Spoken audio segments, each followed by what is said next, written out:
Welcome to the summary of Leo Tolstoy's War and Peace, Volume 2. At least Volume 2 in the sense of the Penguin Classics edition. I have absolutely no idea what other editions this would be.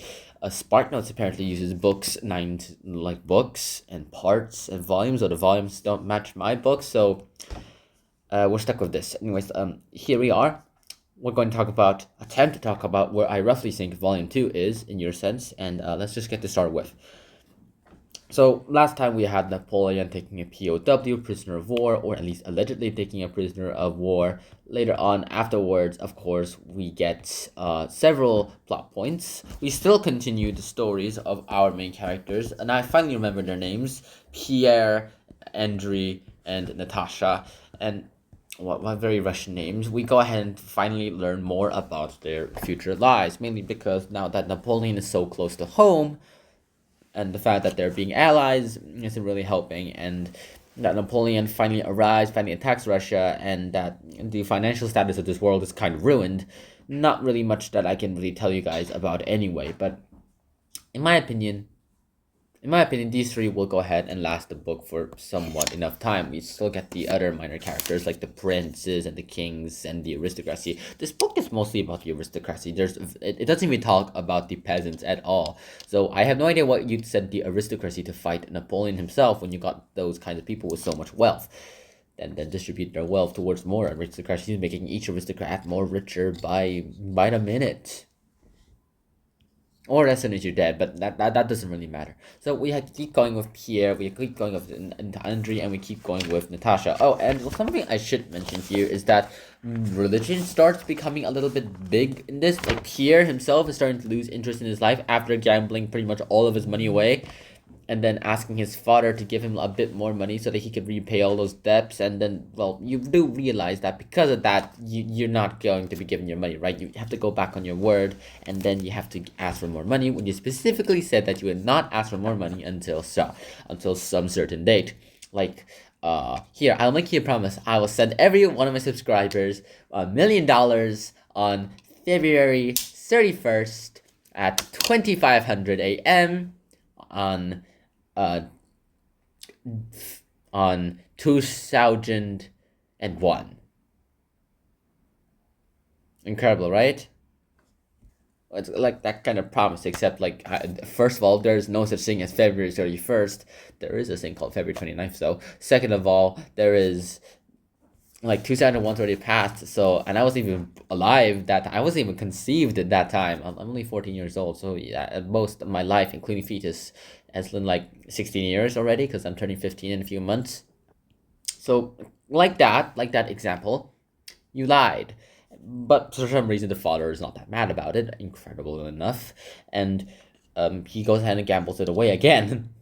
Except he didn't. He just instead he went to Moscow after finding this masonry patron that sent him towards these masonry duties. He went to himself into this big black room, and then he was asked all these questions by this guy who was facing his back towards the light, so that he seemed like a martyr and like a mason, and then he's all like, I'm radiating in all this golden light. Now you have to go ahead and answer all these questions, or else you're going to die, and I won't be able to do anything for you and stuff. All right, yeah, got it, good. Now I'll ask you all these questions, and then with that we go ahead and have these Pierre answering all these questions, and then finally being adopted into the masonhood. You know, that thing with the Illuminati. Bill Cipher. Never watched Gravity Falls? No? Well, that's a shame. Other than all these references towards other places, I still have to talk about this book itself, War and Peace.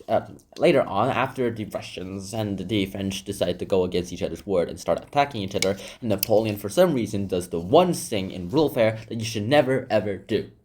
Never go ahead and invade Russia. That was just not going to go ahead and go well for it, unless you're the Mongols. But then again, the Mongols technically were already in Russia, so does that really count?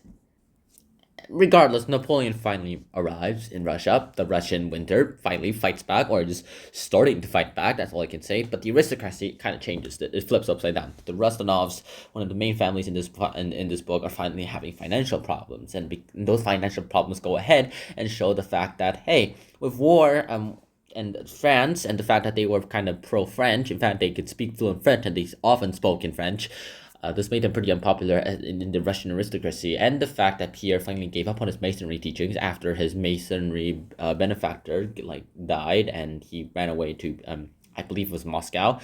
Uh, it all works. It doesn't really work out for him at all anyway. He finally gets himself a girl, or at least tries to, but then doesn't get a girl in the end. Natasha finally is growing up, and she is, now let's just say that she's emerging gloriously in this part of the book, in the sense of she's not just a mere girl, but she's not especially beautiful, nor is she especially clever, but she's in fact just her special power lies in the fact of her extraordinary vitality, in the fact that she goes ahead, runs along in a yellow dress along a carriage just to say bye-bye to her friends and to her mates, etc. And finally finding suitors for her. That one's particularly not hard. In fact, it's pretty much more easier than we thought it would ever be.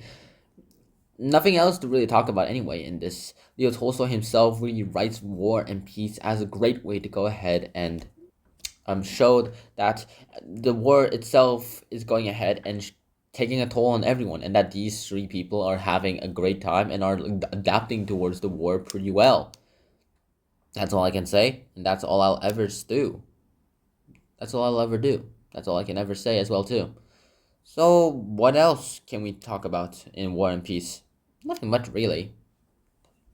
We're emerging gloriously in this part of the book, and we finally have this war and we finally have this peace. So do we really have to go ahead and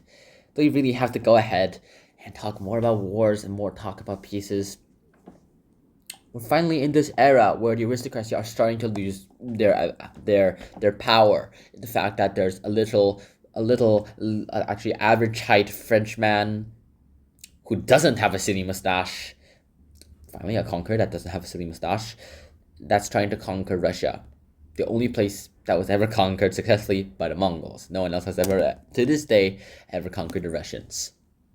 So I suppose that it is possible with modern technology, but then again, they have nukes now, so still, don't invade Russia. It will end poorly for you.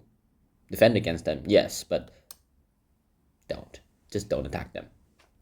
So that's pretty much all of Volume 2, at least roughly where I believe Volume 2 ends. Doesn't really matter which edition you have, this is where I'm stopping right now. Next time we'll be talking about the decisive battles that the Russians were able to fight to win. Maybe I overread a little bit, but that's apparently somewhere where Volume 2 starts and ends. And that's it. I'll see you guys next time. Shihana, peace. Bye-bye.